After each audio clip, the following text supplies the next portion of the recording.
Well, welcome back, folks, to another episode of American Genesis, where we're discussing the origin of our American government. And we're doing this specifically through the documents which I and several other historians like to call the American Scripture, the Declaration of Independence, the Constitution, and the Bill of Rights. So let's get started, as always, by a little bit of music here.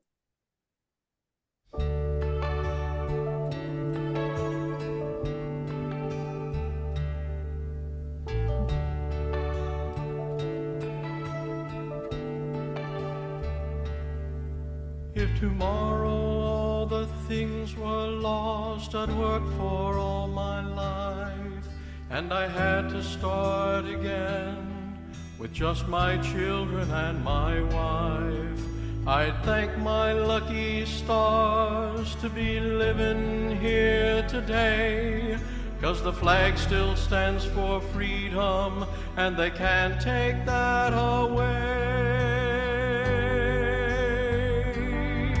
And I'm proud to be an American, where at least I know I'm free. And I won't forget the men who died and gave that right to me. And I'd gladly stand up next to you and defend her still today. 'Cause there ain't no doubt I love this land. God bless the USA.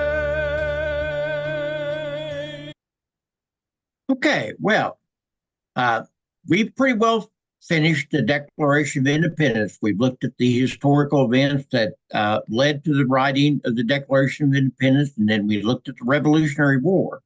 So last week we began our look at the historical events that led to the writing of the United States Constitution. I've entitled this set of presentations that we're doing now called the Summer of '87, because our Constitutional Convention was held in the summer of 1787, and over a period of about 100 years, a rotating group of people, basically anywhere from 50 to 60, were in and out writing this Constitution. We saw last week how the United States of America was not really very united in the immediate years after winning our independence. In fact, the case, there were actually a lot of people that thought we were going to fall apart immediately. And I'm not talking foreigners, I'm talking about people like George Washington and Thomas Jefferson and James Madison. They were really concerned that our government was not going to make it. We saw that was in part because of the weaknesses of the Articles of Confederation. Remember, the Articles of Confederation was the first government that ruled us for about 7 years, and they were purposely written to be weak. They did not want a strong government immediately after the Revolution. Well, we saw how an event out in the western part of Massachusetts called Shays' Rebellion really kind of was a clarion call for the leaders of the country. They said, hey, this group of rebels was about, several thousand militiamen strong, were marching on Massachusetts, the capital of Massachusetts, determined to overthrow the state government of Massachusetts. And they had to put it down with a privately financed militia. And it just became very obvious that the government was not going to make it if something wasn't done.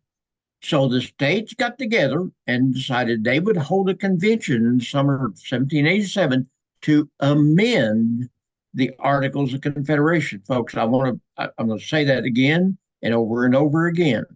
The purpose of the convention in the eyes of most of the people involved was to amend the articles. Turned out that's not what happened. They wrote a whole new government. We reviewed how the convention was led mostly by a new generation of leaders. A lot of the Revolutionary War leaders, Samuel Adams, Patrick Henry, even Thomas Jefferson was not too hot on it first. He was out of the country, so he didn't have to participate. Even some of them that participated weren't real happy to be there. George Washington would have much rather been on his plantation at Mount Vernon, distilling whiskey and raising tobacco. He didn't really care to be involved anymore, but he understood that he was needed. Finally, we reviewed the demographics of the convention, and we looked at the primary contributors to this convention in the writing of the Constitution. The six primary participants were George Washington and Ben Franklin, George Mason, James Wilson, Roger Sherman, and William Patterson. We'll talk about each one of these and what they did a little bit later. But the most important man, as we talked about last week, was James Madison of Virginia. So, in review, pardon me, got a trivia question. Almost forgot I had a trivia question. Which of the following founding fathers did not contribute to a group of essays that became known as the Federalist Papers that were used to promote the ratification of the Constitution? So, the Federalist Papers were a group of essays that were written to convince the people in the states to ratify this new Constitution. So, which one of these people did not contribute? Thomas Jefferson, James Madison, Alexander Hamilton, or John Jay? One of those four did not contribute.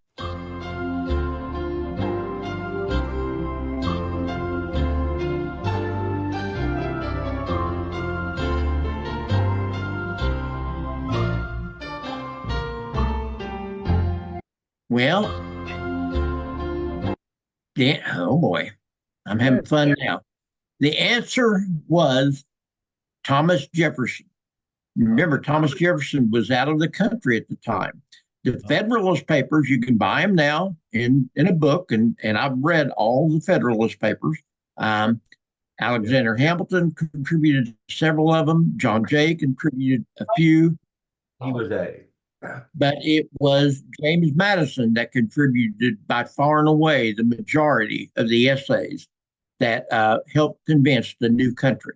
So let's look at James Madison. We looked at this real fast last week, and I kind of rushed through it. So I want to make sure and that we understood the importance of James Madison. Madison was a wealthy, prominent Virginia plantation owner.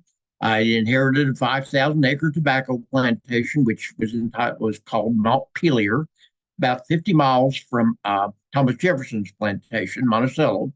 And he had about 100 slaves. He was educated, as was typical with this landed gentry, by local tutors. Kind of did something a little bit unusual. Instead of going to college at William and Mary, which most of these rich kids did, he ended up going to what is now called Princeton University in New Jersey. The reason was because that was kind of the hotbed of Enlightenment thinking. And he was very much interested in the writings of Hobbes and Montesquieu and Rousseau and John Locke. We talked a little bit about these guys when we talked about the Declaration of Independence. We're going to talk a whole lot more about them here in a couple of weeks. After graduation, he returned home, studied for law, but never took the bar exam. So he was trained as a lawyer, but never really took the bar exam. He really didn't participate in the Revolutionary War per se. He was not a soldier. He did serve in the Virginia House of Delegates, and it was there that he became a close ally of Thomas Jefferson, who was the governor of Virginia during much of the Civil Revolutionary War. He also served in the Confederation Congress, which was this government that ruled us for the first 7 years. And after the Constitution was ratified, he served as a congressman for a couple of years. And it was there that he really got involved with government, became a really close ally of Washington and Jefferson, kind of became an opponent of Adams and Hamilton, although Hamilton had joined him in ratification of the new Constitution. They kind of fell out. When Jefferson was elected president in 1800, he appointed Madison as the new Secretary of State, which is kind of unusual because really Madison really didn't have any training in foreign affairs, but he had a pretty good guy to mentor him, which was Thomas Jefferson, who was very much involved in foreign affairs. Early on, it became really apparent that Madison was the heir apparent to Jefferson. And sure enough, in 1808, he won for the first term, defeated Charles Pinckney in the election of 1808, and then won re-election again in 1812. Um, he oversaw both the War of 1812, which was fought in his second administration, as well as what became known as the Era of Good Feelings, which was actually more involved in terms of James Monroe. But it was here that saw the demise of the old Federalist Party. Adams and Hamilton's party just pretty well disintegrated because after Hamilton was killed in a duel, there really wasn't anybody left to kind of be the spearhead of the Federalist Party. Washington was gone. Adams had retired basically from public life. 1860, Madison retires to Montpelier, where he kind of spent the rest of his life kind of reviewing his letters and being just a plantation owner. One of the important things about James Madison was his wife, Dolly Payne. Dolly Payne is the first lady. Now, Martha Washington really did not have anything to do with being in Washington D.C. with actually it was New York City then with George Washington. Abigail Adams didn't really like that kind of life, so she stayed back behind in Massachusetts. Thomas Jefferson, of course, was a widower, and his daughter, along with Dolly Payne, or Dolly Madison then, kind of served as the hostess for functions at the White House.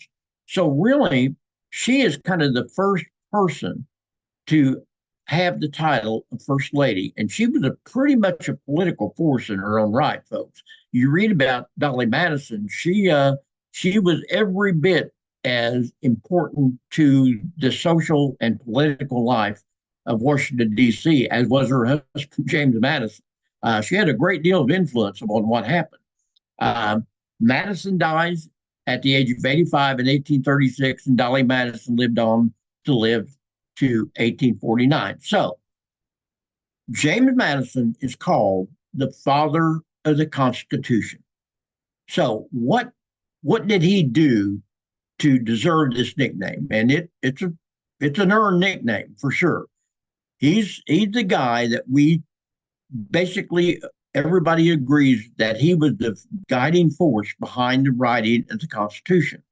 Well, first of all, the reason he's called that is because he was the person that really helped redefine the purpose of the convention. Remember, the convention was called to amend the Articles of Confederation.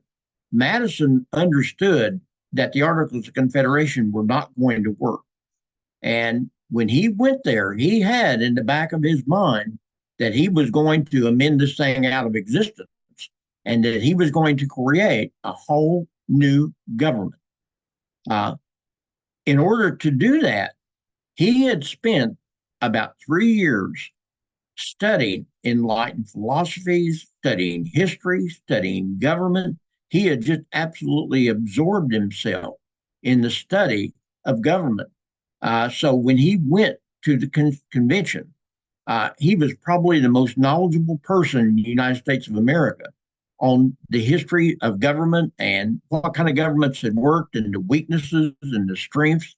Much of this had been as a result of Thomas Jefferson providing him with books because a lot of these books were not available in the United States, and Jefferson was in Paris, which was, the intellectual capital of the world in a sense. And so Jefferson had basically sent him a lot of books about history and government that he was able to have access to in Paris.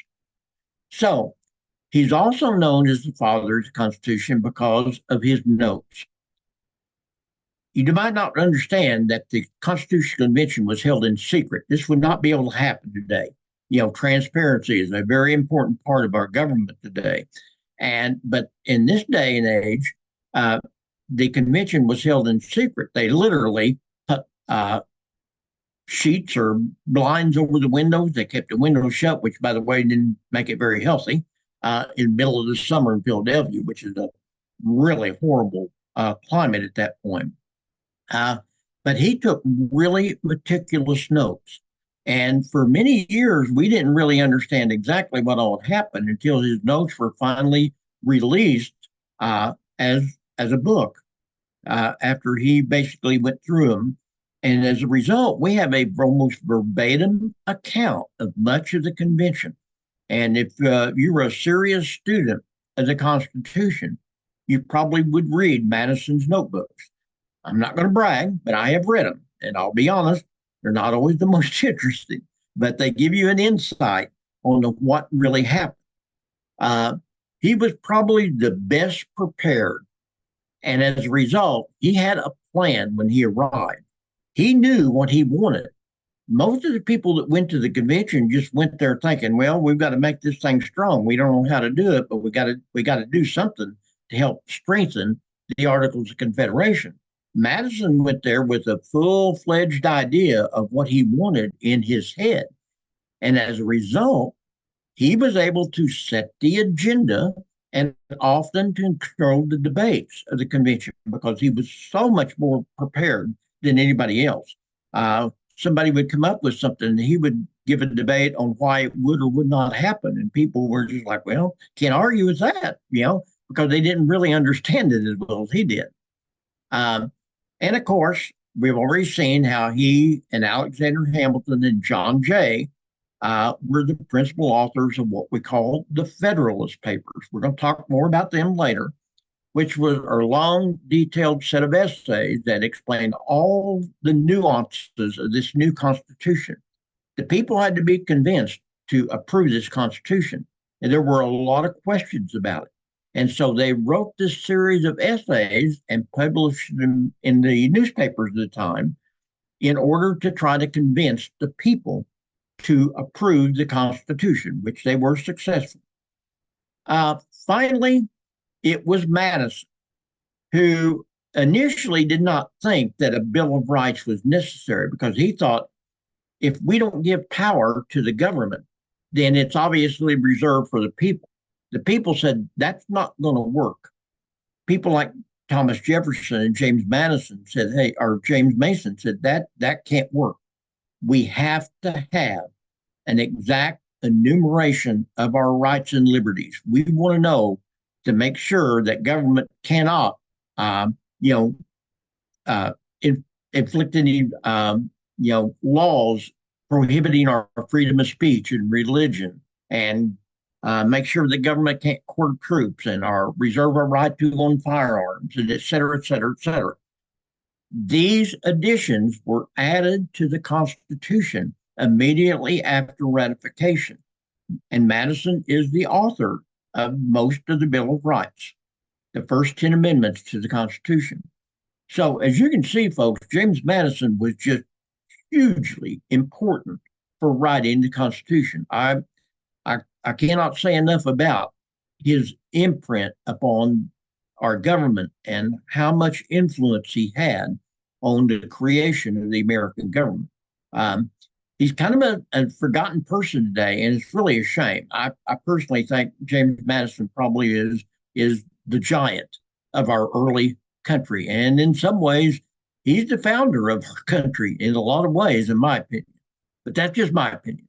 Okay, now, as a historian, you look back at the convention and you say, what was it they intended to do? So I've kind of determined what I call the big questions. When they went there, what questions did they have to answer? Now, that doesn't mean that they sat down and said, okay, we got to do this, we got to do this, we got to do this. This is kind of in retrospect, looking back. And we understand now that there had to be some questions answered.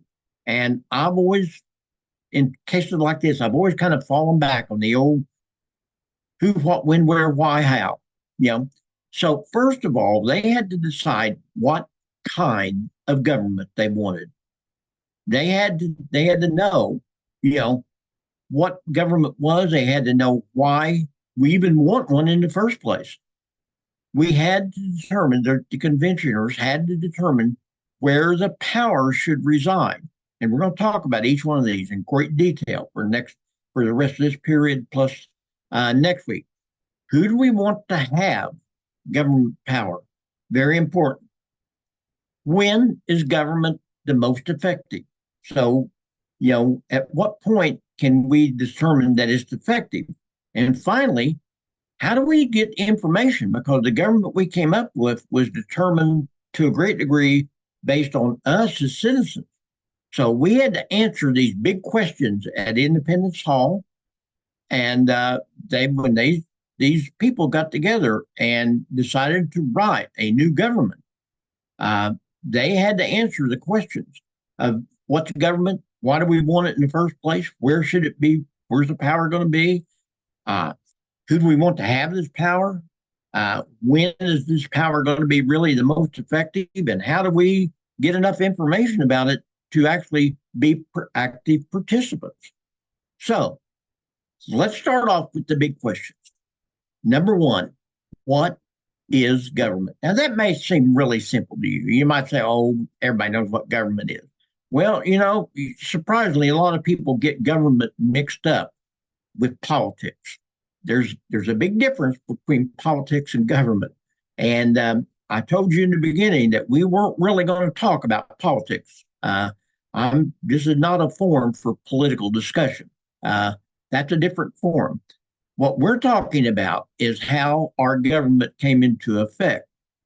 So the first term we've got to understand, and the first term that the conventioners had to understand, was political power.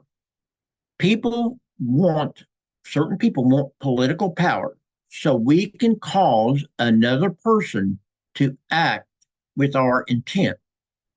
Think about this, folks. If government exists effectively when people are willing to follow it, if you aren't willing to follow government, it's not going to be effective. Now, some people can make it effective through sheer power, but for the most part, in our type of government, you have to agree to be governed. So political power is very important. The result of political power is government. That's the institutions and officials who enact laws and enforce policy. So the result of gaining political power is the creation of a government, the actual institutions and the people. That's what government is. Government is enacted through politics. The activities of influencing or controlling government for the purpose of formulating policy. So politics is different from government. Government is the actual institutions and officials. Politics is what these people do in order to influence government to formulate policy, which is all the things that government decides to do. So that's question number one. They had to really delineate exactly what government was. So government is not politics. Politics is not government. They work together, and one can't be really effective without the other. But that's how the difference between the two. Here, a group of authorized people who govern a country or state, and the process used by the government to govern the country or state. Government refers to a group of people. Politics refers to a process or a system. Government's found mainly in governing the state, whereas in politics, it's the business, the education, and even religion. So, government versus politics. That's the first big question. That was really pretty easy to answer. Everybody understood that. The second question was a little bit more difficult. They got there and they had to ask themselves, why do we want to do this? Why is it that we want a new type of government? Remember, they went there to amend, they ended up writing a brand new government. And they had to ask themselves, and in terms of somewhere along the line, convince the people that they had to want a new government. So, where can you find the answers to why we want a new government? Well, the answers can be found in the preamble to the Constitution, the beginning. Now, surprisingly, you may not know this, the preamble was an afterthought. They wrote the Constitution. And then some people got together and said, we really need to sit down and answer the question of why people ought to be able to approve this. Because we really haven't given them a reason why we have this new government in process. And so somebody said we need to establish a preamble answering the question about why do we want a new government. And it was primarily written by men by the name of Governor Morris. That he was not the governor of Pennsylvania. His name was Governor Morris. And the preamble kind of echoes Pennsylvania's state constitution. And again, the rationale, the reason for writing the preamble was to establish a new government rather than merely amend the Articles of Confederation. So the framers wanted to make sure that when they presented this to the people, that the people would understand that this government was written for them. They wanted to establish legitimacy. How did they do that, folks? They did it with the first three words of the United States Constitution. We, the people. They didn't say we, the delegates, we, the new government, we, the states, we, the people. That's how the Constitution starts. That's such an important thing. And I think we overlook that a lot of times, is that the government of the United States was designed to be ruled by the people of the United States. And that's why it starts out with those three words. So, what were the reasons why the people should, approve a new constitution? Well, first of all, we the people, in order to form a more perfect union. First reason, our confederation was not good. It was ineffective. It had not provided unity. So, as a result, we needed something more than a loose friendship of New England states, Middle Atlantic states, and Southern states.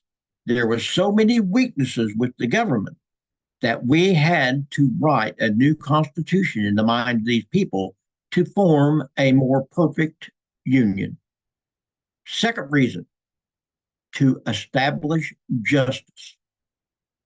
The second reason the framers included in the preamble was a justification for writing the new Constitution.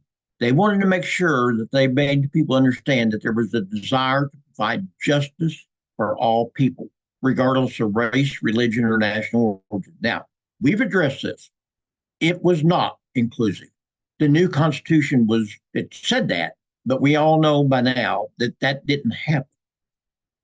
And a lot of people look upon this as a failure. They say, well, they might have said that, but they didn't mean it. Well, they really didn't mean it, okay? Let's be honest about it. They wanted it to be that way, but they knew it couldn't be that way under the circumstances.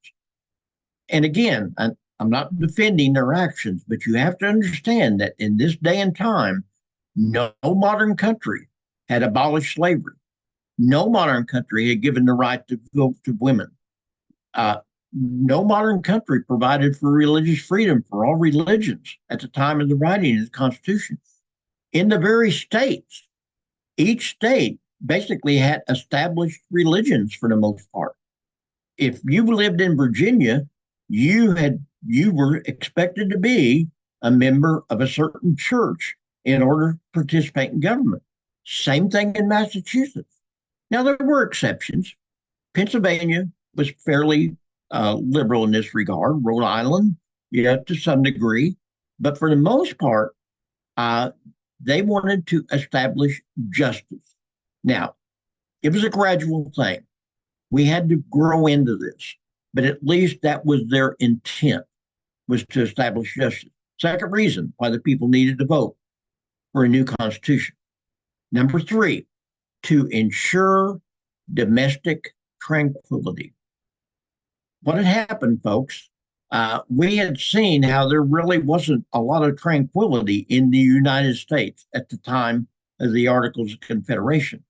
Uh, we had said that we wanted, all citizens to enjoy the pursuit of happiness, tranquility. In the 18th century, John Locke, this Enlightenment philosopher that had such an impact upon both the Declaration of Independence and the United States Constitution, had written that government existed only to protect life, liberty, and the state. Now, when Jefferson wrote the Declaration of Independence, he used these terms, life, liberty, and he said pursuit of happiness, because in his mind, ownership of property was the ultimate expression of happiness and tranquility. And really, folks, that's not changed. I think one of the things that set the United States apart is the fact that people in the United States can own their own property. That doesn't happen in a lot of countries. Only the wealthy can own land.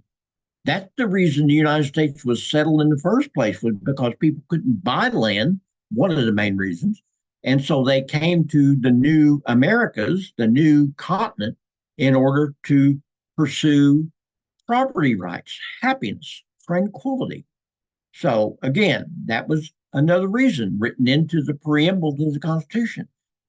Provide for the common defense. Remember, we looked at Shays' Rebellion. It was obvious that there was not an adequate system of national defense under the Articles of Confederation.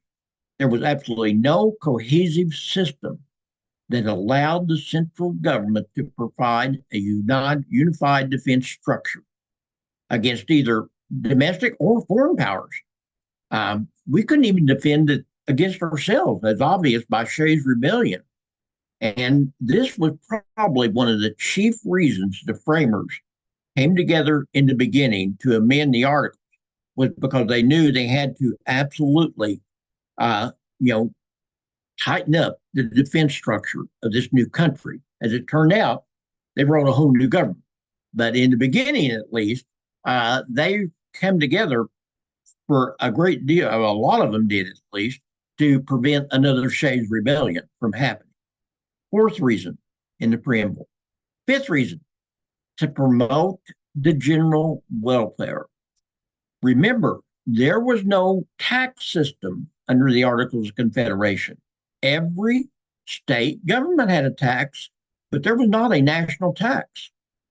And so there was, in order to provide for the welfare of the people, we needed to have a tax system.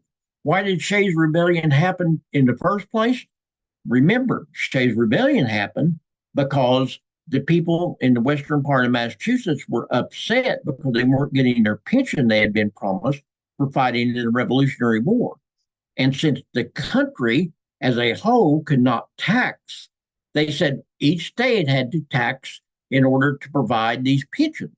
So Massachusetts began taxing property in the western part of the state to provide pensions. In other words, the people were being taxed to provide their own pension. And they said, it's not right. You're help hurting us in order, to pay us. And so they went on rebellion. So an example of providing for general welfare, a postal system. Every state had their own postal system. There was not a unified postal system under the Articles of Confederation. Even more so, there was not a common currency. So, you had post offices under the Articles of Confederation, but they really weren't. They weren't together, and each state had their own postal rates. Even worse, each state had their own money. So, it was crazy, folks. It just absolutely was crazy. Finally, to secure the blessings of liberty, the sixth reason written in to the preamble to the Constitution. The sixth and final reason the framers believed a new and effective Constitution should be created was to ensure each citizen's right to freedom and liberty. Now, remember, Madison and the other writers, or most of the other writers of the Constitution, believed you didn't have to enumerate these. They said if we don't give the power to the government, the federal government, then it's obviously reserved to the people. And the people said that's not going to work.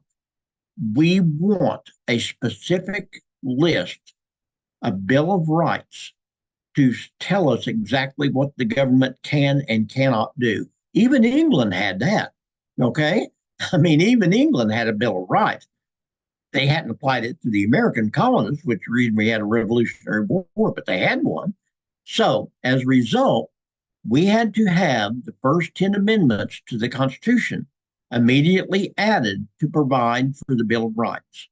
So think about this, folks. They wrote the Constitution, and then they had to go back and tell us why it ought to be approved by establishing the preamble and establishing 6 reasons within that preamble to give us a reason why we should want this new type of government. That was question number 2. We're going to deal with one more, and then we'll deal with the other 3 next week. Number 3, where should government power reside? Folks, this is so important and ended up being the most contentious question that the framers had to address. Think about this. Most citizens in the United States, if you would have asked the citizens of the United States after the Revolutionary War if they wanted a strong centralized government, they would have said absolutely not. We just threw Britain's absolute monarchy off. We don't want a strong government. So now you had to come up with a solution as to where governmental power should reside. There's basically 3 types of government that you can have in this world: a unitary form of government, a confederation, or a federalism. We obviously decided on the last, federalism. The problem is not everybody agreed with it. The result was that some 70 years later, we had to fight a civil war to try to answer the problem of where we want government power to reside. States' rights versus federal rights. Guess what, folks? We haven't decided that yet entirely. You can see it in the world today. All you have to do is look at the condition of the United States, the polarization of the people. And when it gets right down to it, it all has to do with where people want the power to reside. Now, I'm not going to get into politics, but think about this. What is the big question going on with abortion in the world, in the United States today? One side says, let's let the people and each state answer that question. The other side says, no, this is a national government's decision. So that's it. You can see the division still exists. It exists quite large, in fact, in the country. So, unitary form of government. What is a unitary form of government? Probably 40% of the population, this is what historians believe, preferred a government still presided over by a monarch and parliament at the end of the Revolutionary War. A lot of people in America did not agree with the Revolutionary War.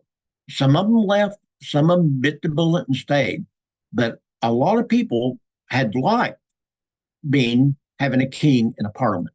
They just wanted that parliament to be more responsive to them. But there was no way that we were going to have a unitary government. A unitary government's where all the political power resides in a central government, having sometimes a monarchy, sometimes a parliament. And there was absolutely no desire on the part of the framers to continue that type of government. They said, we had thrown this off and we're never going back.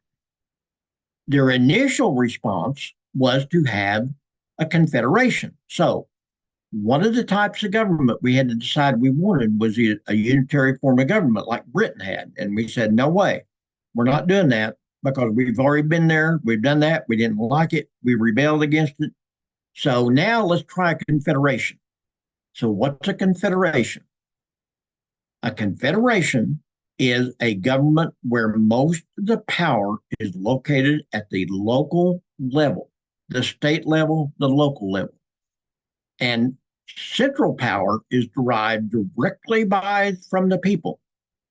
So by 1787, many of the original leaders of the U.S. desired to create a new government because they said this isn't working. We've got a confederation, and we saw how it blew up with Shays' Rebellion. So they said, we've got to have something better. We've got to somehow come up with a new type of government. So no, we didn't want a confederation. So we didn't want the unitary form of government that we just thrown off with Britain. We didn't want a confederation anymore because it wasn't working. So what did we want? Well, the answer was a brand new type of government called federalism. Folks, this had never really been done effectively in world history until the United States. A federalism is where political power is a shared political government between a central government and individual states. The question is, you've got to seek that perfect balance between the two. So where did we get the idea for this? Well, we got it from the old Roman Republic. That's where Madison got it. Madison studied the old Roman Republic and said this was probably the best government that's ever existed. And so he basically designed our new government after the old Roman Republic, even used some of the terms like senator, in the Senate. It was effectively a compromise designed to placate the citizens of the states and the state governments, but allowed the federal government, the new government, the strong central government, to have ultimate supreme power as well as certain power. So in a federalism, you have shared power. Some of the powers are given to the federal government. Some of the powers are given to the state. Some of the powers are reserved for the local governments. Sometimes those powers are shared by all three, by a couple of them. You have different layers of governmental power. We're going to get into that. But understand that that was the next big question they had to answer was, where is the power going to reside? And it ended up residing in different locations. It ended up being a federalism. So we've answered the 3 of the 6 big questions already. We've answered, the question of why we wanted what government is. We answered the question of why we need a new government. We answered the question of where we want governmental power to reside. Next week, we will answer the rest of it and proceed from there. So I hope you've understood this. I hope I made it just as clear as mud. I hope you've got some idea about what the framers were facing when they went to this constitutional convention. So I appreciate you being with me today. I hope you've kind of refreshed your memory, about government. And I'm trying my best to make it as simple as I can, and at the same time make you understand what was in the framers' minds when they wrote these documents. So I appreciate you being with me today. I hope you'll tune in next week, and we will finish answering the big questions that faced the conventioneers. So thank you, and I will see you next week.